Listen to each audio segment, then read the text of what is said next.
Now, we know that inflation prices or inflation rate stayed stubbornly the same at 8.7. Food and non-alcoholic beverages went down slightly. Right. And some of Britain's best-known beers are being made weaker in a bid to save on tax, in a trend that's being called drinkflation. Well, this comes, of course, as summer festival goers face high prices at places like Glastonbury. Glastonbury is charging more than £6 for 1 pint of beer. Here is what has changed. A can of Foster's contained 4% alcohol at the start of the year. That has now dropped to 3.7%. A bottle of Old Speckled Hen is down from 5% to 4.8%, and a bottle of Spitfire is down from 4.5% to 4.2%. But people who drink this stuff are saying that the prices have stayed the same. Obviously, that saves the breweries tax, but is it fair on the drinkers? Joining us is Made in Chelsea star Harvey Armstrong, who says that it's not fair on consumers at all, and head brewer at Wildcard Brewery, Jager Wise, who says it's OK if the brewers are transparent with the customers. Well, are they being transparent with the customers? I don't think so. I think they are sort of lowering their duty costs by lowering their alcohol content, but they're not using that in their marketing and their messaging. I think there are comments made that they are doing it for health reasons for consumers, which there is a movement that way in the market, with health-conscious consumers looking for lower alcohol products as a better go-to. Myself, with Prime Time, we do a low-calorie beer to tap into that trend, but they're not messaging that. They're just lowering They're just doing it. To be fair, though, I don't understand how they could be any more transparent. We're talking about it on today's show. We literally have regulations in terms of what we can physically put on a can. So they have to legally tell you what the ABV is. But if there's less alcohol in a product, why get charged the same amount? Because people buy the product because they want a pint of beer or lager which has alcohol in it. If you're not getting quite as much alcohol, surely that should cost the consumer less.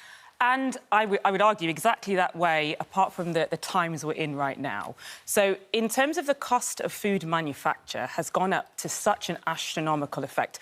On your show this morning, it said food inflation was 18.4%, so a lot higher than baseline inflation across the UK. The cost of grain has almost doubled. I almost had a heart attack when I saw the grain prices this year. Electricity costs, labour costs. We've got huge costs increasing across manufacturing. So this is drink inflation. This is the brewers saying we have to cut something in order to save costs, but the consumer is still going to spend the same amount of money. Exactly, but it's either they reduce the ABV or they make a change somewhere in order to keep the cost the same. Otherwise, the cost is going to. But of all the things to cut, yeah, alcohol in alcoholic drinks seems to me to be completely contraindicated. I mean, for example, if I picked a certain beer because I knew it had an alcoholic content of, say, 4.5, and that had been my choice, and I kind of knew that, I wouldn't be looking at the can now to see it had gone down to 4.3 or 4.2. I'd assume it was 4.5, and I would assume I was getting the same value for money. But as you say, it's not transparent. Yes, they put the new alcohol content on the tin or on the bottle, but... Well, that is transparency by writing it on the can. But people don't look at that once they've started drinking it. Well, they literally should, because it's written on the can. I think there's asymmetric information. I think consumers aren't so aware of the alcohol content. It's something, as you say, it's very small.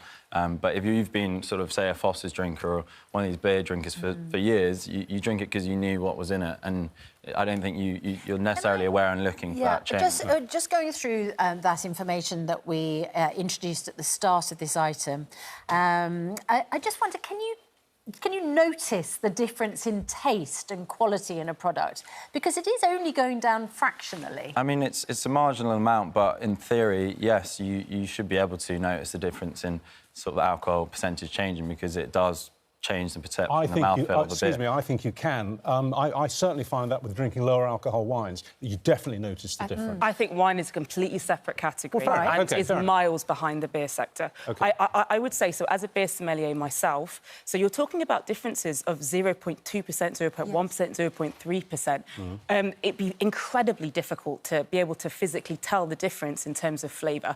But I would add, so alcohol does add flavour to a drink, but brewers can do other things. I think one of the main ways you'd probably see the difference is probably in body, actually. But they can do differences. They can add oats to the beer, they can add wheat to the beer, and I very much doubt... But that's going to cost them more. Not necessarily, not necessarily. OK. So I very much doubt they're making these massive changes without making a recipe change somewhere else. Interesting. Harvey, Jager, thank you very much indeed.